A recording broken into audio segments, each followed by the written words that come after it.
My name's Byron. I'm calling in from Daventry. Hi, I'm Charlotte. I'm from Surrey. I'm Sam.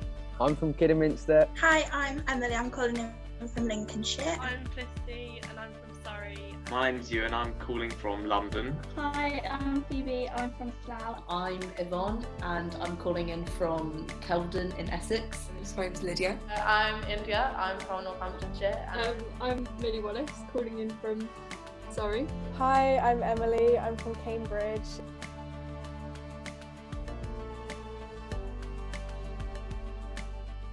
When did you realise, like, okay, this is quite serious, I'm probably going to have to head home now? Our lectures started getting cancelled because our teachers would email us saying they've come into contact with students that had coronavirus, and obviously they couldn't run lectures, and we were like, oh, you know, it's starting to spread. So lots of people were scared and they were too afraid to go to lectures. Down in Plymouth, it wasn't like as bad, so we didn't really realise how serious it was until everyone started going home. We had our field trip to Roscoff. Oh yeah. And they started being like, oh, we might not be able to go, and we were like, oh, like to begin with, we just thought like, oh, maybe we'll get stuck in Roscoff, and it was kind of a joke. People started being like, oh, actually, it's probably going to be cancelled, and that's when we were all a bit like, oh, okay. And then the lectures obviously started getting cancelled, and we were like, right, we should probably. And I think it was like the week that they were saying that they were going to stop long haul travelling. That's when we all decided we should probably. Yeah. Head home. So how has the university changed your exams and your coursework? How's that all been affected? They've basically reduced it just to the exams needed for our core modules. So all sort of group presentations, I say all my exams have been scrapped. So I've just had 2 to do, which are sort of just like the necessary ones to actually get my degree. But it's all under this no detriment policy, so I can't do worse than my semester average from last semester. So it's like a safety net. Yeah, exactly like that. And it means that when I come to my final year, say if I'm 2% off a grade boundary, that then they can potentially look at these grades to see whether to move me up to the next boundary. And you're going to be taking a placement next year. And yes. How has that been affected by everything that's going on? So it's been quite different. I've had it confirmed that the first at least 2 weeks of my placement will be virtual. So I'll have sort of a laptop sent out to me, but all of our initial meetings and the initial handover of the role will all be via Zoom. But I know, unfortunately, a lot of my friends have actually lost their placement opportunities because obviously there's just, particularly industries like travel and hospitality are just really struggling at the moment. They can't afford to take on placement students, which is obviously horrible because it leaves them in a really tricky position on whether to go straight into their third year or whether to defer a year or just what to do next, really. For us next year, we are meant to be on hospital placement, so we've not received very much information what's happening next year. I think they have to put because the years above things like 3rd and 4th years, they didn't actually finish their placement, so they have to finish their placements before we can start our placements in the hospital. And how do you feel about going into a hospital setting with everything that's been going on the last couple of months? Are you feeling daunted, nervous, or you're feeling? To be honest, the thing we were talking about this the other day, like the thing that's bothered us most is that we don't really know what's going to happen. So like if we've been sent an email sort of laying it all out, I think the reason we haven't been sent that is because they don't really know how it's going to work. But if we've been sent an email sort of saying this is how it's going to work, because we don't have enough PPE, you're only going to be able to go on placement a few days a week or something like that, we might feel a bit more reassured. But like as it is right now, we have no idea really what's happening. I'm kind of a bit excited because it's kind of like a once in a lifetime opportunity. Like, will we get to experience something like this again in the future? So affecting the healthcare system so much. Have you found revising towards these August exams in lockdown? Has it? You say that as if we have been revising, really. Yeah. It's hard to find the motivation, really, to do anything. Like, so much time away from uni, and like with the exams being so far away, it's hard to be like, right, I need to get down and do this and like follow a timetable or whatever, especially with like the good weather as well. And yeah, lots of other friends have kind of finished their exams now, so they're all like, oh, we've got loads of free time. And then, but as it happens, like as lockdown maybe eases up, we're going to have to stay in really, because we're going to have to be doing revision. At the end of our second year, we were meant to have been able to like do a full sight test in an hour and be able to pick up on things really easily, like in terms of pathology and stuff. And I feel like I'm not going to be able to do that for a long time yet, just because we've missed, even though it's just been a few weeks, it's still a long time in terms of practicing.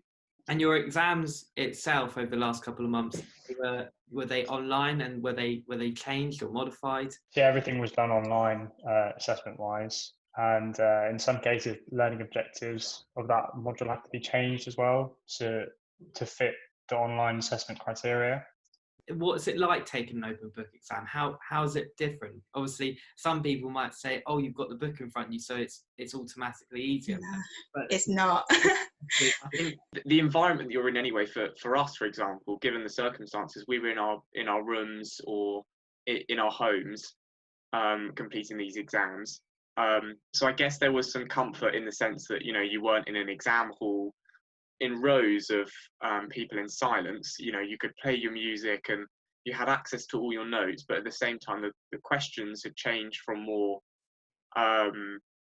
recall and answer questions, memorize the knowledge and you just recall it for the question, which is what we've been doing since GCSEs and A levels.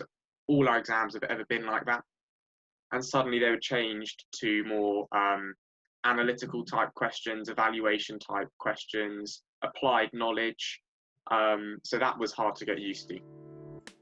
I think some people used it to document like their experience of the lockdown. I think there's quite a few projects that have been based on what they've experienced, and I think it was quite interesting to see a lot of people talk about their mental health as well with their work. And I think you can do obviously mental health projects like when you're at uni. It's just like a completely different environment, and I think it's just quite interesting to see what they've produced when they've been stuck at home. There's also the creative freedom of our course. A lot of courses don't have at uni, but we can use this as a way, as like a therapy, doing that and talking about our mental health, and we have that power and to like put those ideas across and get our message out. Where I know a lot of people who are doing other courses, like they've just got to carry on doing what they're doing, and I feel like we're very lucky in that aspect. Yeah, and that's what I was going to ask. Lockdown has been a really strange experience for people's well-being and their mindset.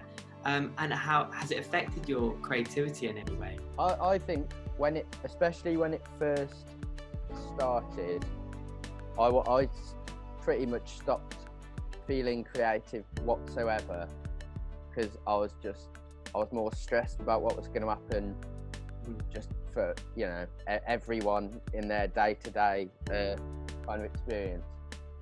But I think eventually it will be, or maybe even by now, I don't know, but it will help creatively at some point, because it's been a real interesting time where everyone's, like what we said, like everyone's kind of been in their own head without so much distraction.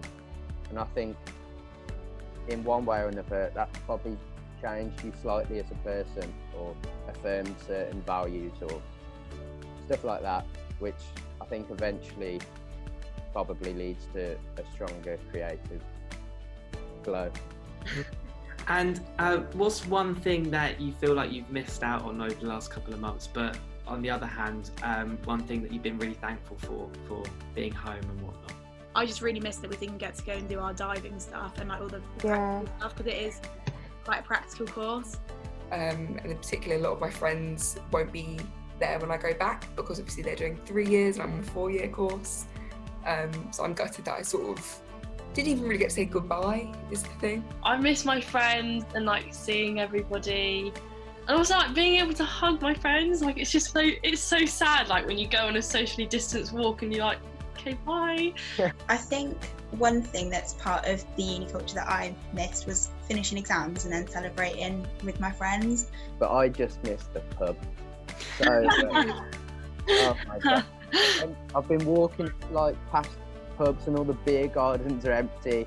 It brings my heart down. But I mean, I suppose I've gained the ability to drink on my own. I'm grateful that I've come back to live with my family and that they're all healthy. They've all, like, we haven't been too badly affected by it, which is like lucky so far. One thing that I've gained from it is I've become a lot closer with my family, and it's been really nice because I felt like I was quite absent in my younger brothers and like they're growing up, and it's just been really nice to spend a lot of time with them and be a lot closer with them.